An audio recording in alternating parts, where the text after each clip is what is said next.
There are three main sections to writing a good essay: the introduction, the body, and the conclusion. In this lesson, we will look at the skills needed to write an introduction for a short essay.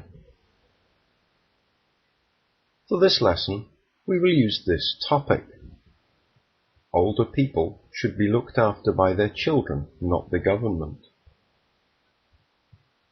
The main purpose of the introduction is to tell the reader what the essay will be about. To do that, you need to identify the keywords in the title. In this case, the keywords are older people, looked after, their children, and not the government. Of course, we cannot simply copy these words, so we move on to step 2, finding other ways to say the same information. Here are some alternatives for each set of keywords.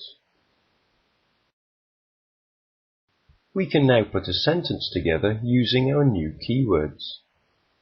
Some people feel that responsibility for the care of elderly people rests with the family, not with any government department. So we have looked at the first two steps. We have told the reader what the essay is about, and we have avoided copying words from the title. Having done that, the next step is to tell the reader which direction the essay will take. That is, how will the essay be presented?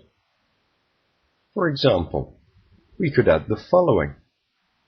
Although there are arguments to be made in support of this, there is perhaps a stronger point of view that feels that older people should not have to rely on the goodwill of their family, as will now be discussed.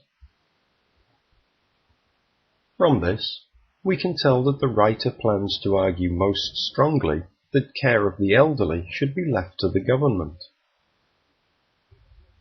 A final point to note about writing an introduction is that in most formal essays, especially for important English exams like IELTS, you should try to avoid using a pronoun. For example, as will now be discussed is far better than as I will now discuss. You should now be ready to move on to the body of your essay.